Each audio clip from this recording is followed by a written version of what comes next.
estaba esta mañana en mi casa y me decía que iba a venir a visitar que Cambrí. Y la última vez vino, pero no pude venir. Yo no me acuerdo por qué fue, pero no pude venir. Y no pude venir, me lo ha dicho hoy, y digo, pues hoy que podía, pues te acompaño. Muy bien, amén. Y pues hablando con él, lo tengo todo el día preguntándole cosas, papá esto, papá lo otro, y le explica el tema que quería traer, y pues lo ha visto correcto y es lo que le compartí con ustedes, ¿vale? Claro que sí, amén. Es un tema que en mi escaso y poco conocimiento lo entiendo, pero me cuesta expresarlo, para que ustedes me entiendan, ¿vale? Pero yo creo por fe que Dios se va a usar de mí. Y el tema es referente al arrebatamiento, ¿vale?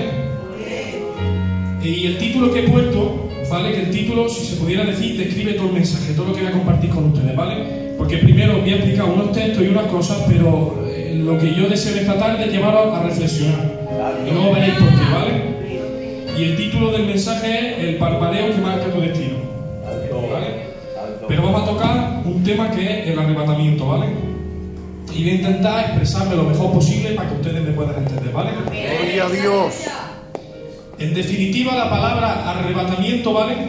Será el momento en que la iglesia será trasladada de la tierra al cielo. Si lo decimos en un lenguaje fácil para que ustedes nos podamos entender, yo y ustedes, es el momento en que la iglesia será trasladada de la tierra al cielo. Será el momento en que se cumplirá la promesa que hizo Cristo, que dijo: me iré pues a preparar lugar, dije, para que yo donde yo esté, vosotros también estéis. Y en el momento del arrebatamiento se cumplirá esa promesa que nos hizo Cristo, que donde Él está, nosotros también estaremos con Él por una eternidad. Amén. Aleluya. Y yo lo espero con ansia. Amén. Entonces, la palabra arrebatamiento, en un lenguaje sencillo, es el momento, vuelvo a reiterar, que la iglesia será trasladada de la tierra al cielo, a su verdadera morada y su verdadero hogar, porque como sabéis vosotros, en esta tierra somos extranjeros y peregrinos, nuestra ciudadanía está en los cielos. Amén. Y con esto en mente, ¿vale? Como ustedes saben, el rapto será de repente, en un vocabulario fácil, inminente, de repente, sin esperarlo, ¿vale? Y voy a leer lo que tengo aquí apuntado para que ustedes lo entendamos mejor y después lo explicamos. A diferencia de la segunda venida, para el rapto no hay señales, no hay cumplimientos que señalen la cercanía del rapto, será inminente, sin aviso. Santo. El rapto de la iglesia será en un momento que nosotros desconocemos, no sabemos el momento ni el tiempo en que sucederá. Por eso se llama también rapto, porque el rapto es algo que no te esperas, que tomas. Entonces al creyente, ¿vale? Como no sabe en qué momento vendrá Dios, se le ordena a que vele, sea sobrio y no duerma. Muy bien. Entonces esta tarde te quiero decir uno de los mensajes: que veremos y oremos y vivamos en comunión con Dios y vivamos preparados para ese gran día. Amén. Aleluya. Vamos visto que el rapto es el momento que la iglesia será trasladada de la tierra al cielo y que el rapto será de repente. No sabemos en qué momento sucederá, por eso los creyentes, nosotros nos enseña la Biblia que tenemos que vivir en comunión y en oración con Dios para ese gran día. Sí, Señor. ¿Están entendiendo? Y ahora vamos a leer el texto que quiero traer esta tarde, ¿vale? Y vamos al libro de los Tesalonicenses, capítulo 4, versículo 16. Un texto que a mí me encanta. Lo he leído miles y miles de veces y no me canso de leerlo, ni me cansaré. Y dice, capítulo 4, versículo 13, hacia debajo: tampoco queremos, hermanos, que ignoréis acerca de los que duermen, para que no os entristezcáis como los otros que no tienen esperanza. Muy bien, amén. Porque si creemos que Jesús murió y resucitó, así también traerá Dios con Jesús a los que durmieron en él. Por lo cual os decimos en estas palabras del Señor, que nosotros que vivimos, que habremos quedado hasta la venida del Señor, no precederemos a los que durmieron. Porque el Señor mismo, con voz de mando, con voz de arcángel y con trompeta de Dios, descenderá de los cielos. Y los muertos en Cristo resucitarán primero. Y luego nosotros, los que vivimos, los que hayamos quedado, seremos arrebatados juntamente con ellos en las nubes para recibir al Señor en el aire, y así estaremos siempre con el Señor. Aleluya. Increíble. Y bueno, lo que vamos a hacer, vamos a tocar unas cosas que he apuntado aquí, ¿vale? Referente a este texto, y es lo que voy a traer, ¿vale? Fijaros, la primera palabra que aparece en el versículo es porque el Señor mismo, ¿vale? Pero primero vamos a ver quién era esta iglesia y uno de los problemas que tenía, ¿vale? Ahora os daréis cuenta, ahora me iréis entendiendo a medida que vayamos explicando. Fue una iglesia que fundó Pablo después de venir, de estar encarcelado en Filipo, y fundó aquella iglesia. Dice que era una iglesia que estaba inclinada hacia la idolatría y Pablo se admiró de que se apartaran de los ídolos para servir al Dios vivo. Vemos cómo era una iglesia muy perseguida como la otra, pero en medio de su aflicción y cuando eran perseguidas seguían manteniendo su fe, y dice que a causa de esa fe que ellos mantenían, muchos de los alrededores creyeron por ellos. Pero uno de sus problemas graves que tenían es que confundían los tiempos. Sí, ¿cómo eso? Pues ahora lo veremos más aquí hacia debajo, ¿vale? Y vamos a empezar a tocar esto. Porque el Señor mismo, aquí lo dice claramente, ¿vale? A lo largo de la Biblia, muchas veces Dios se ha usado de sus secuaces celestiales para dar mensajes. Por ejemplo, el mensaje del ángel Gabriel a María referente a Jesús, y varios sucesos de la Biblia y muchas historias donde Dios se ha usado de sus secuaces celestiales para dar un mensaje o hacer algo. Pero en el momento del rapto será el mismo Dios, personal de él. No necesitará ayuda de nadie, ni necesitará ningún secuace celestial de él, porque será el mismo Dios. Con voz de mando. Voz de mando literalmente es voz de autoridad. Por ejemplo, cuando en un ejército está el coronel o el capitán, creo que se llama así, ¿no? El coronel y el capitán, si ese hombre dice algo, todos a los que se lo digan tienen que hacerlo. Coge esto, ¡pum! Rápido lo coge. ¿Por qué? Porque es el voz de mando en medio de su hombre. Pues esa voz literalmente es voz de autoridad. ¿Y quién tiene más autoridad que Dios? Que dice la Biblia que un hombre que llevaba 4 días muerto, con la palabra de su poder lo volvió a la vida. Que en esto que ustedes ven, que vivimos estos cielos, esta tierra y este mar, salió con una palabra de su boca. Que en el momento que se encontraban los discípulos en la barca y esa tempestad lo hundía, los paró. ¿Quién tiene más autoridad que Dios? ¿Hay alguien que tenga más autoridad que Dios? Aleluya. Y vemos voz de arcángel. A lo largo de la Biblia, ¿vale? Por ejemplo, en Judas, versículo 9, aparece el arcángel Miguel. Si no me equivoco, solamente hay un arcángel y se llama Miguel, ¿vale? Hay varios rangos, pero solamente la Biblia menciona uno como arcángel, y lo menciona en Judas, versículo 9, cuando dice que disputaba con el cuerpo de Moisés en el momento que murió Moisés, ¿vale? Vemos también cómo aparece el arcángel Miguel en el libro de Daniel, cuando dice que Daniel estaba orando y había el príncipe de Persia que le impedía el mensaje, y tuvo que luchar el arcángel Miguel para traerle ese mensaje, ¿vale? También en el libro de Apocalipsis, ¿vale? Vemos como el arcángel Miguel pelea contra los secuaces malignos, contra el mismo Satanás, ¿vale? Y el enfocamiento que le quiero dar a esto, ¿vale? A lo largo de la Biblia vemos como un arcángel está alistado para la batalla, alistado para la lucha, ¿vale? Pero vemos también a lo largo de la Biblia como un arcángel de Dios nunca ha podido ser vencido por un secuace del maligno. Nunca. Porque los arcángeles son seres creados por Dios. Amén. Y con lo de Dios nadie puede. Amén. Por lo tanto, si con un arcángel nunca han podido, dándole el simbolismo de que está preparado para la batalla, ¿quién podrá detener la voz de arcángel del mismo Dios? Amén. ¿Alguien le podrá hacer frente a Dios en ese día? Nadie. Nadie. Y ahora dice, y con trompeta de Dios. ¿Me están entendiendo, no? Amén. Con trompeta de Dios. Por ejemplo, si vamos al libro del Éxodo, ¿vale? Dice que en el monte Sinaí, donde se reunía Moisés con Dios, ¿vale? Dice que unos días más hacia atrás, antes de darle los 10 mandamientos, dice que estaba el pueblo junto con Moisés, y del pueblo, del monte, se empezaron a escuchar trueno y relámpago, y dice que se empezó a ver una nube espesa. Era la manifestación de la presencia de Dios. Pero dice que en medio de todos esos sucesos que ocurrían, se escuchó una grande bocina. Una bocina muy fuerte. Y a causa de esa bocina, cogió Moisés al pueblo de Israel y se fueron a encontrar con Dios. Pues esa misma bocina es la trompeta de Dios, la cual nos llamará para reunirnos con Él. Él está en el cielo.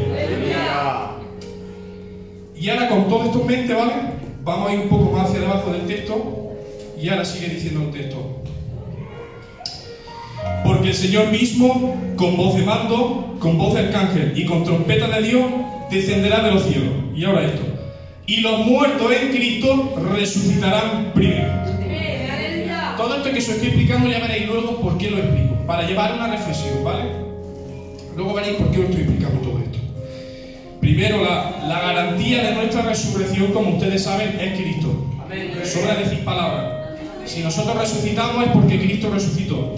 Y si estamos aquí es porque Cristo murió y resucitó y pagó el precio del pecado que nos condenaba. Y ahora vamos a ver lo que os he dicho más hacia detrás, que era el problema de estos hombres, de esta iglesia.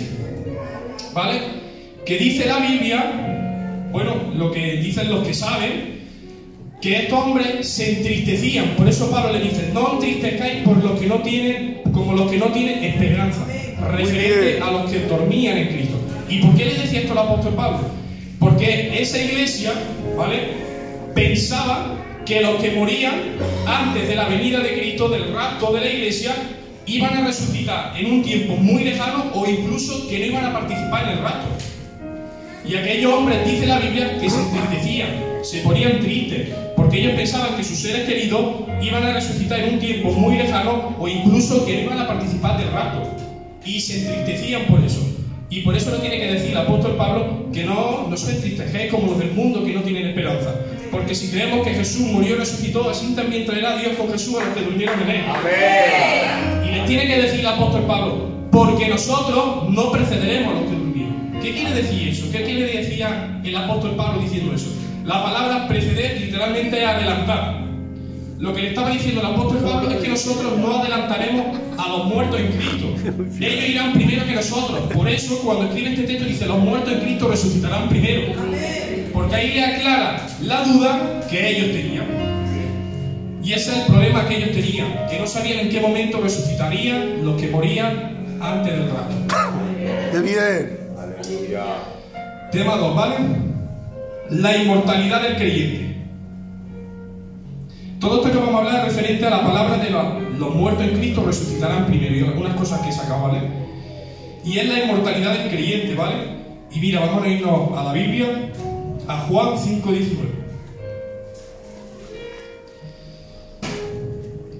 Y vamos a leerlo, ¿vale?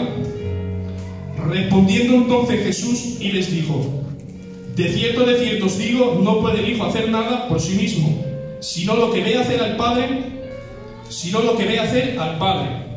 porque todo lo que el Padre hace, también lo hace el Hijo igualmente. Porque el Padre ama al Hijo y le muestra todas las cosas que Él hace, y mayores obras que ésta le mostrará, a fin de que vosotros maravilléis. Y ahora empieza el tema, ¿vale? Porque como el Padre levanta a los muertos y les da vida, así también el Hijo a los que quiere da vida. Porque el Padre a nadie juzga, sino que todo el juicio de al Hijo, para que todos honren al Hijo como honran al Padre. El que honra al Hijo no honra al Padre, sino al que le envió. De cierto os digo, ahora empieza ya, está atento, ¿vale? El que oye mi palabra y cree al que me envió, tiene vida eterna. Y no vendrá con condenación, mas ha pasado de muerte a vida. Y ahora escuchen. De cierto os digo, viene la hora, y la hora es cuando los muertos oirán la voz del Hijo de Dios, y las que lo oyeren vivirán. Vamos parando aquí un momento, ¿vale? Y ahora seguimos más hacia debajo. Lo que estaba diciendo aquí en pocas palabras Jesús, como ustedes saben, el pecado de Adán nos condenó a todos. El pecado de Adán se heredó como el virus empezó, el coronavirus empezó en China y fue pasando a las personas a una a otra. Pues el pecado de Adán se fue heredando, es como una enfermedad que se va heredando, ¿vale? Y a causa de ese pecado nos encontrábamos muertos en nuestros delitos y pecados, ¿vale? Y ahora Cristo lo que quiere decir con esto, lo vamos a volver a leer y así lo entendéis mejor. De cierto os digo, viene la hora, y la hora es cuando los muertos oirán la voz del Hijo de Dios, y las que lo oyeren vivirán. Fijaros lo que dice ese texto. Todos nosotros nos encontrábamos muertos en nuestros delitos y pecados. Y ahora está diciendo Jesús: que la hora ha llegado. Todo el que escuche mi voz y crea al que me ha enviado pasará de muerte a vida.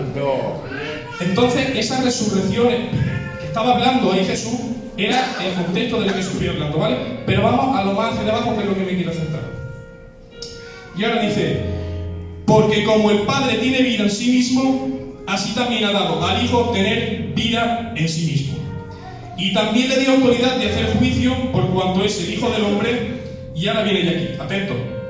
No os maravilléis de esto, porque vendrá hora cuando todos los que están en los sepulcros oirán su voz. Y los que hicieron lo bueno saldrán a resurrección de vida, mas los que hicieron lo malo a resurrección de condenación. Y aquí vemos la inmortalidad del creyente. ¿Por qué? Porque una persona, a lo largo de su vida, cuando ha tenido un encuentro con Dios y lo ha aceptado por fe, la vida que Dios le dio a tener el Hijo también, y el Hijo da al que la quiere, el Hijo se la da a todos aquellos que creen en Él. Amén. Por lo tanto, todos los que estamos aquí, que hemos creído en Jesús, tenemos la vida. Amén. ¿Cuántos tienen la vida? Que digan amén. Amén. Todos los que estamos aquí tenemos la vida. Aleluya. Por lo tanto, la vida no puede ser vencida por la muerte. La vida es imposible que pueda derribar o destruir a la muerte. ¿Por qué? Porque tenemos la misma vida de Dios. Por eso en una cierta ocasión dijo Cristo también: escuchadme, yo soy la resurrección y la vida. El que cree en mí, aunque esté muerto, vivirá. Y fijaros lo que dice: y el que cree en mí no morirá eternamente. Porque la muerte a los hijos de Dios no los puede vencer.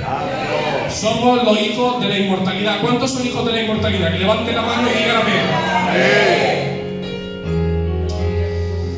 Y fijaros, con esto en mente, ¿vale? Vamos a pasar al último punto que quiero tocar para ya llevarlo a la reflexión, ¿vale? En el momento, ¿vale?, que un cristiano muere, se encuentra en el estado intermedio. ¿Qué es el estado intermedio? Pues mire, el estado intermedio es cuando un hijo de Dios duerme, ¿vale? Muere, válgase la expresión, porque nosotros no morimos, sino que dormimos. Y su alma y su espíritu son trasladados al cielo.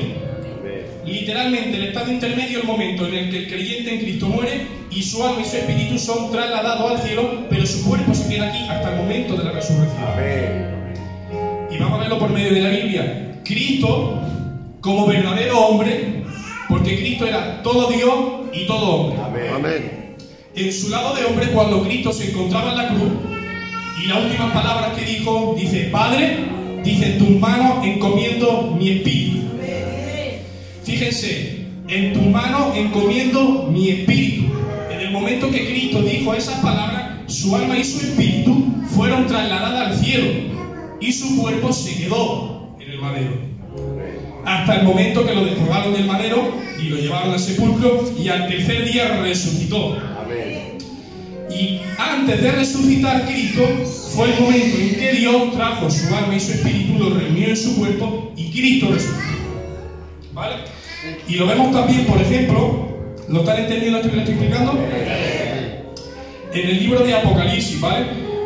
Cuando dicen los sellos, que Juan en el quinto sello dice: y vi bajo el altar la alma de los que habían sido muertos por la palabra de Dios.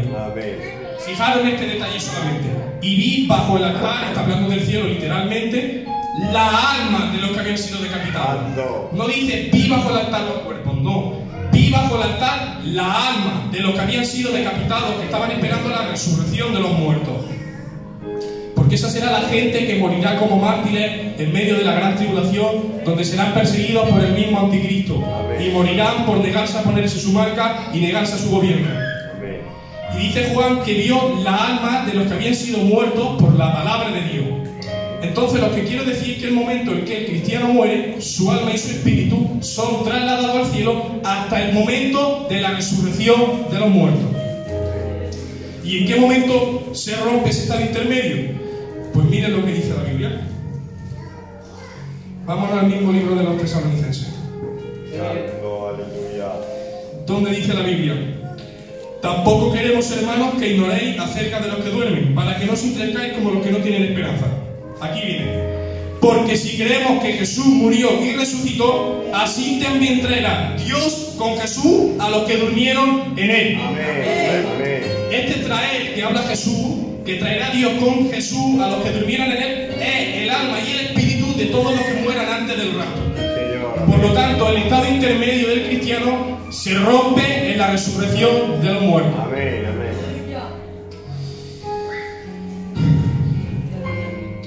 y ahora vamos a seguir leyendo el texto, ya lo último que queda, ¿vale? Y sigue diciendo, y luego los que vivimos, los que hayamos quedado, seremos arrebatados. Tanto los muertos en Cristo como los que vayan quedado, antes de ser arrebatados, primero tienen que ser transformados. Señor, amén. Antes de ser arrebatados, tanto los muertos en Cristo como los vivos tienen que ser transformados. ¿Y en qué serán transformados? Miren, dice en el libro de los Corintios, capítulo 15, versículos 51 al 52, le dice Pablo, he aquí os digo un misterio. No todos dormiremos, pero todos seremos transformados. ¿Y en qué será transformado tanto el creyente que muera como el que quede hasta la venida de Cristo? En un cuerpo glorificado. ¿Y qué es el cuerpo glorificado? Diciéndolo rápido. Pues por ejemplo, donde vemos rasgos y cosas del cuerpo glorificado, ¿vale? Es por medio de Jesús. Vemos como cuando Jesús resucitó, dice que andaba junto con los que iban por el camino a Maús, y en el momento que sus ojos de ese hombre fueron destapados, dice que Jesús desapareció. Vemos a lo largo de la Biblia también, como dice que Jesús, con ese mismo cuerpo que desaparecía, dice que estaban los discípulos encerrados con todas las puertas cerradas en X lugar comiendo. Y dice que se apareció Jesús en medio de ellos, traspasaba las paredes. Y con ese mismo cuerpo que desaparecía y traspasaba las paredes, también comía. Entonces un cuerpo sobrenatural. ¿Por qué? Porque un cuerpo de carne, como ustedes saben, no puede entrar a la esfera espiritual. Por lo tanto, necesitamos un cuerpo glorificado. Amén. Y ahora, después de todo lo que hemos hablado, que vamos a explicar este texto, lo que quiere decir, todo lo que hablaba el apóstol Pablo, vamos a hablar de qué es el rapto, la inminencia del rapto, vamos a hablar de la resurrección de los muertos, del estado intermedio, de la inmortalidad de los creyentes, de los que hayamos quedado, que seremos arrebatados. Todas estas cosas, ahora os voy a llevar a la reflexión. Ahora sigue diciendo, en el mismo texto, el apóstol Pablo, el último que vamos a leer, dice, lo vuelvo a repetir, ¿vale? He aquí, os digo un misterio. No todos dormiremos, pero todos seremos transformados. Y escuchen bien, en un abrir y cerrar de ojos. En un abrir y cerrar de ojos sucederá todo lo que vamos a estar hablando. Santo, aleluya. ¿Cuánto tardamos en parpadear? Décimas, como se diga eso, menos que eso. Nada. En este rato que vosotros me vais a estar escuchando, ¿cuántas veces habremos parpadeado? Cientos de veces. ¿Y si os digo que todo lo que vamos a estar hablando se cumple en uno de los parpadeos que puedes pegar ahora mismo? Santo. ¿Cuántos creen eso? Que le den un fuerte aplauso a Dios.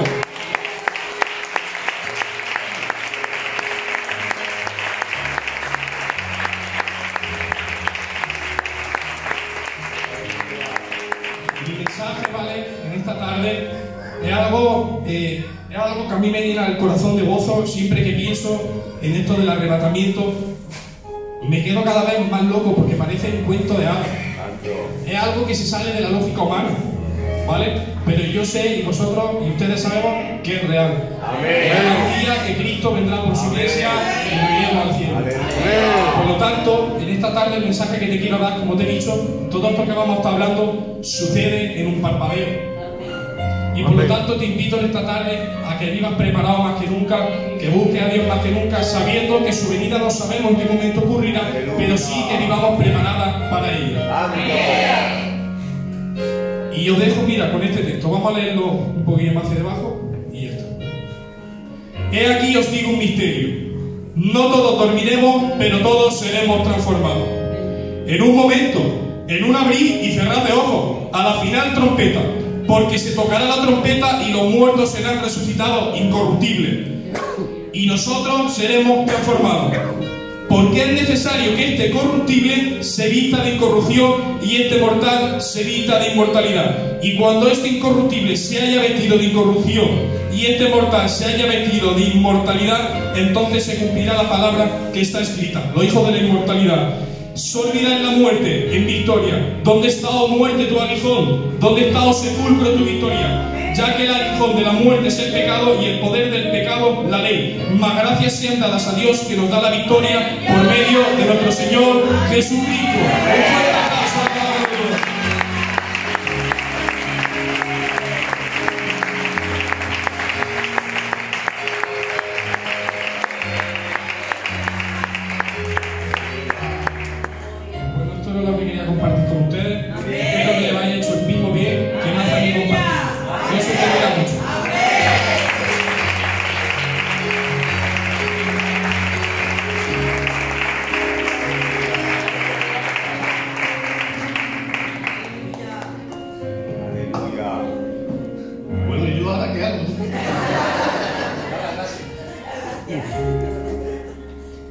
estaba ahí abajo y me estaba diciendo qué hago, porque tenía varias cosas en la mente, José, pastor, y yo le he dicho, haz lo que quieras. A veces el mensaje no lo trae el pastor, o el obrero, o el candidato. Eso no lo dice la Biblia. Muy bien, amén. La Biblia literalmente habla que Dios da dones. Sí, Señor, aleluya. Y hay muchos con dones en medio de nuestra iglesia. Amén, amén. ¿Qué os quiero decir? Mirad el versículo de la Biblia, hermanos míos, que dice: instruye al niño en su juventud y cuando sea grande te lo agradecerá. Amén. No Gloria a hay Dios. mejor herencia que llevar a nuestro hijo a los caminos de la palabra de Dios. Amén. No existe. Un fuerte aplauso para Dios.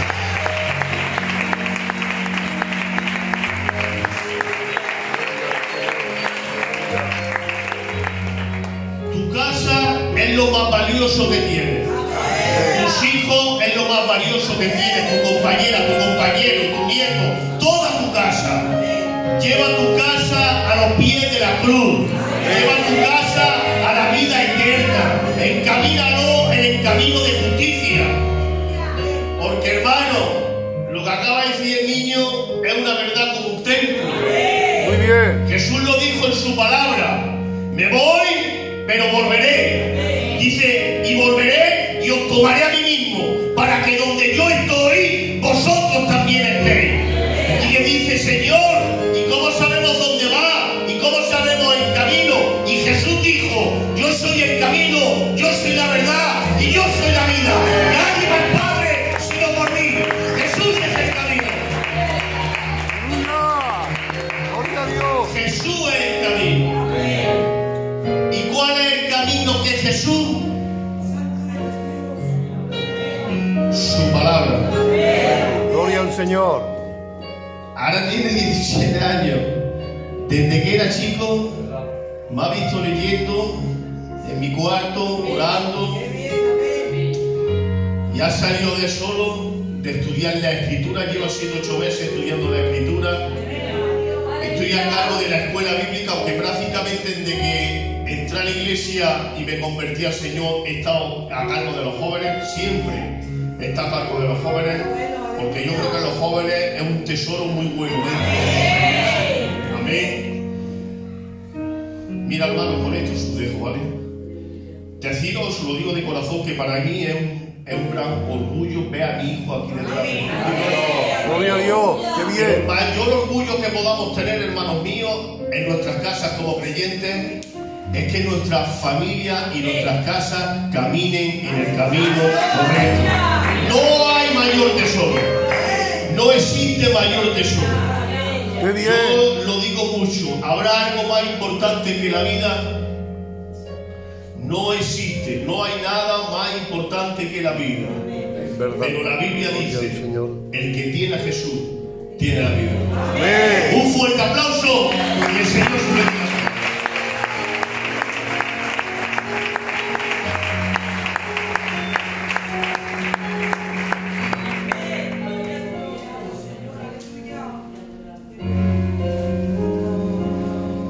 Gloria a Dios. Amén. Yo me he gozado. Amén. Amén. Gloria a Dios. Gloria a Dios. Amén. Este niño dice, de la boca de los niños voy a decir la verdad. Aleluya. Que no está siendo tan niño. Adolescente, gloria a Dios. Adolescente. Saben que hay 4 etapas: infancia, adolescencia, madurez y vejez. Que Dios lo bendiga. Aleluya mucho. Y a nuestro hermano Pepe. Aleluya. No solamente se ha gozado él como padre, sino que nos hemos gozado todos viendo a este niño predicarnos la palabra. Amén. ¿Se dan cuenta? La palabra de Dios, sea, aleluya, en el recipiente limpio, por supuesto, aleluya, que se dé en palabra de Dios. Aleluya. Y la bebemos y la comemos. De un niño, de un adolescente, de un maduro, de un anciano. Aleluya. Gloria a Dios.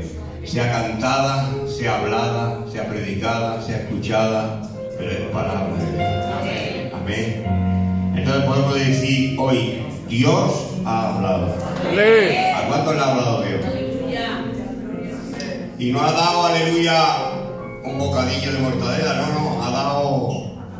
Porque eso es doctrina. ¡Qué bien! Les digo algo, aleluya. Hay siervos que ese tema todavía no lo tienen claro, Pepe. Y un niño joven de 17 años le está dando con claridad. ¡Gloria a Dios! Entonces, hermanos, aleluya, saber esto y ponerlo aquí es el todo del hombre y el todo de la mujer. Por tanto, sigamos en el nombre de Jesús. Sigamos en el nombre de Jesús. Yo eso lo he dicho muchas veces, aleluya. Quiero ser recordado por el siervo de la palabra. Y se da cuenta todo el mundo que entra aquí y encuentra el tesoro y la gloria que hay aquí, quiere compartirla con los demás. Porque sabe que aquí hay gloria, hay tesoro, aleluya. Está el bien, aquí está. No hay ninguna varita mágica, no hay ningún hombre, está aquí, todo está aquí. Que bendito sea su nombre. ¿Ha visto? Todo ha salido de aquí. Bendito sea su nombre. Por tanto, le damos gracias a Dios. Amén. Aleluya. Gracias, hermano. Gracias. Padre, Hijo, gracias por esta visita. Aleluya. Y gracias por dejarse utilizar por Dios. Le decimos desde aquí, le animamos desde aquí. Sigan. Sigan al Señor. Sigan instruyéndose. Para el bien del pueblo. Para el bien